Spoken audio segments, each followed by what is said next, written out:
கற்றது உலகளவாகவும் கல்லாதது கைமண் அளவாகவும் இருக்கட்டும். Hello everyone, எல்லாரும் எப்படி இருக்கீங்க? நல்லா இருக்கீங்களா? இன்னைக்கு நம்ம பார்க்குற டாபிக் வந்து 1995 சென்னையில் ஒரு கொலையை பண்ணிட்டு அதர் ஸ்டேட்டுக்கு தப்பிச்சு போன ஒருத்தர் 28 வருஷத்துக்கு அப்புறம் இப்போ அரெஸ்ட் பண்ணியிருக்காங்க. என்ன ஆச்சு அப்படிங்கிற எல்லா டீட்டெயில்ஸும் தான் இன்னைக்கு இந்த வீடியோ நம்ம வந்து பார்க்க போகிறோம். ரொம்பவே இன்ட்ரெஸ்டிங்கான ஒரு க்ரைம் ஸ்டோரி அப்படிங்கிறதையும் இந்த வீடியோவில் நான் ஸ்டார்டிங்கே உங்ககிட்ட வந்து சொல்லிக்கிறேன். 1994 ஒருத்தர் என்ன பண்ணுறான், சென்னைக்கு வரான். அவன் வந்து அதர் ஸ்டேட்டில் இருக்கிற ஒரு அதர் ஸ்டேட் பாண்ட் பர்சன், ஓகேங்களா. ஸோ அவன் என்ன பண்ணுறான், சென்னைக்கு வரும். சென்னையில் வந்து கிண்டியில் வந்து ஒரு ஒர்க் பண்ணிட்டு இருக்கான். அந்த டைமில் அங்கே வந்து இந்திரா அப்படிங்கிற ஒருத்தரை வந்து மேரேஜ் பண்ணிக்கிறாங்க. 2 பேர் லவ் பண்ணுறாங்க, மேரேஜ் பண்ணிக்கிறாங்க. மேரேஜ் பண்ணிக்கிட்டு அவங்களோட லைஃப்பில் வந்து நிறைய சந்தேகங்கள், சண்டைகள், சச்சரவுகள் அப்படின்னு வரதால் 2 பேர் வந்து பிரிஞ்சு வாழ ஸ்டார்ட் பண்ணிடுறாங்க. இந்திரா அப்படிங்கிறவங்க அவங்க அம்மா வீட்டில் வாழறாங்க, இவன் வந்து தனியாகவே வந்து இருந்துட்டு இருக்கான். 95 என்ன பண்ணுறாங்க, அவங்க வந்து ஒரு டிவோர்ஸ் நோட்டீஸ் வந்து அவங்க அனுப்பிடுறாங்க. நம்ம 2 பேர் விவாகரத்து பண்ணிக்கலாம். அதை பார்த்தப்பறம் அவன் என்ன பண்ணுறான், வீட்டுக்கு வந்து இந்திரா அப்படிங்கிறவங்கள பயங்கரமாக அடிக்க ஸ்டார்ட் பண்ணுறான். அடிச்சுட்டே இருக்கான். அந்த டைமில் அவங்க தம்பி வந்து தடுக்க ட்ரை பண்ணுறாங்க. அவங்கள வந்து கத்தியில் குத்திடுறான். ஸோ இவங்க 3 பேர் சண்டை நடுவில் இந்திராவுடைய அம்மா, விச் மீன்ஸ் அந்த பர்சன் ஜோசிப் அப்படின்னா அவன் பர்சன் நேம், ஓகேங்களா. அவனுடைய ஹரிஹர ஜோசிப், ஓகேங்களா. ஸோ அவருடைய அம்மா ஐ மீன் அவனுடைய மாமியார், ஓகேங்களா, இந்திரா அப்படின்னோட அம்மா, அவங்க என்ன பண்ணுறாங்க, சண்டையில் நடுவில் வரும்போது அவங்க மேலும் தாக்குதல் பண்ணி அவங்கள வந்து கொலையும் பண்ணிடுறோம். மாமியாரை கொலை பண்ணிட்டு அவன் என்ன பண்ணுறான், வேற ஸ்டேட்டுக்கு தப்பிச்சு போயிடுறான். இவ்வளோதான் நடக்குது. அதுக்கப்புறம் எஃப்ஐஆர் வந்து ஃபைல் ஆகுது.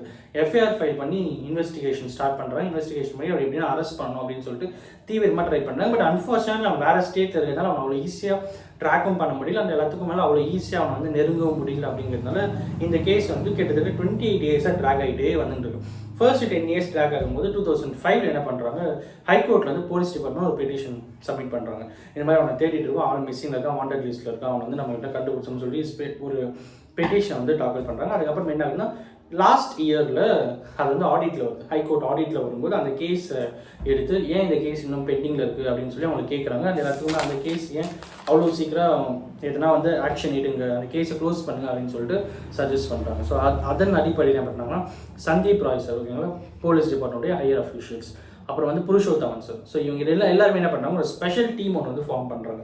இந்த ஸ்பெஷல் டீமை ஃபார்ம் பண்ணி நாங்கள் போகிறோம் சார், வேறு ஸ்டேட்டில் அந்த ஸ்டேட்டில் போய்ட்டு அவன் என்ன அரெஸ்ட் பண்ணுறோம் அப்படின்னு சொல்லிட்டு ஒரு ஸ்பெஷல் டீமை வந்து ஃபார்ம் பண்ணுறாங்க. அவங்க போக போகிற பிளேஸ் எதுன்னு பார்த்தீங்கன்னா, நார்த் சைடு இருக்கிற ஒடிசா அப்படிங்கிற ஒரு ஏரியா. அவங்ககிட்ட இருக்கிற ஒரே ஒரு எவிடன்ஸ் அவனுடைய ஃபோட்டோ, அதுவும் பிளாக் அண்ட் ஒயிட் ஃபோட்டோ, ஓகேங்களா. மற்றபடி எந்த டீட்டெயில்ஸுமே அவனை பற்றி எதுவுமே இல்லை. ஸோ என்ன பண்ணுறாங்க, ஸ்ட்ரெயிட்டாக ஒடிசா போகிறாங்க. பட் அவங்க ஃபார்ச்சுனேட்லி அங்கே இருக்கிற போலீஸ் ஸ்டேஷனில் இருக்கிற இன்ஸ்பெக்டர் வந்து தமிழ்நாடு போலீஸ் அப்படிங்கிறதுனால நாங்கள் உங்களுக்கு ஹெல்ப் பண்ணுறோம் அப்படின்னு சொல்லிட்டு அவங்களும் இதை வந்து இன்வால்வ் ஆகிட்டு ஒர்க் வந்து ஸ்டார்ட் பண்ணுறாங்க. என் வீட்டில் நிறைய இடத்துல போய் மெயின் ஏரியா எங்கே போய் தெரியுமே எல்லாத்தையும் அவன் ஃபோட்டோ காமிச்சு கேட்குறாங்க. எங்கேயுமே அவன் வந்து இல்லை தெரியல அப்படின்னு வந்து சொல்லிட்டு இருக்காங்க. பட் ஒரு இடத்துல என்ன ஆகுது அப்படின்னு பார்த்தீங்கன்னா, ஒரு போஸ்ட்மேன் ரிட்டையர்டு பர்சன் ஒருத்தர் இருக்கார். அவர்கிட்ட கேட்கும்போது அவன் ஃபேமிலி இங்கே தான் இருந்தது அப்படின்னு சொல்லும்போது ஒரு இடத்த சொல்கிறாங்க. அங்கே அவங்களுக்கு வந்து ஒரு சின்ன க்ளூ கிடைக்குது. அதை பிக் பண்ணி அடுத்த இடத்துக்கு போகும்போது அங்கே வந்து அந்த கொலை பண்ணவனுடைய ஃப்ரெண்டுடைய டீட்டெயில் கிடைக்குது. அவனை வச்சு கேட்கும்போது என்ன பண்ணுறாங்கன்னா, அவன் மேலே ஆல்ரெடி கொலை பண்ண பார்த்தீங்கன்னா அவனுடைய சிஸ்டர் ரிலேட்டடாக ஒரு ப்ராப்ளம் ஒன்று இருக்குது. ஸோ அந்த இஷ்யூக்காக கோர்ட் வந்து போயிட்டு வந்துட்டு இருக்கோம் அப்படின்போது அங்கே இருக்கிற ஹைகோர்ட்டுடைய டீட்டெயில்ஸில் இவன் வீட்டு விச் மீன்ஸ் இந்த கொலையாளியோட ஹரிஹர கோசிப்புடைய அட்ரஸ் வந்து கிடைக்குது.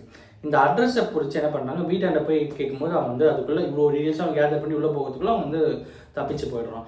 பட் அன்ஃபார்ச்சுனேட்லி அந்த டைம் என்ன ஆகுதுன்னு பார்த்தீங்கன்னா, அவனை நெருங்கவும் முடியல. நெருங்க முடியாத காரணம் வந்து அவனுக்கு லோக்கலில் வந்து பயங்கரமான சப்போர்ட் இருக்குது அப்படிங்கிறதால அவன் ஒரு பக்கம் நெருங்க முடியல. இன்னொரு பக்கம் வந்து லாங்குவேஜ் இஷ்யூ அப்படின்னு ஏகப்பட்ட இஷ்யூ இருக்கிறதால அவன் வந்து அவ்வளோ ஈஸியாக நெருங்க முடியாததுனால அவன் வந்து தப்பிச்சு போயிட்டே இருக்கான்.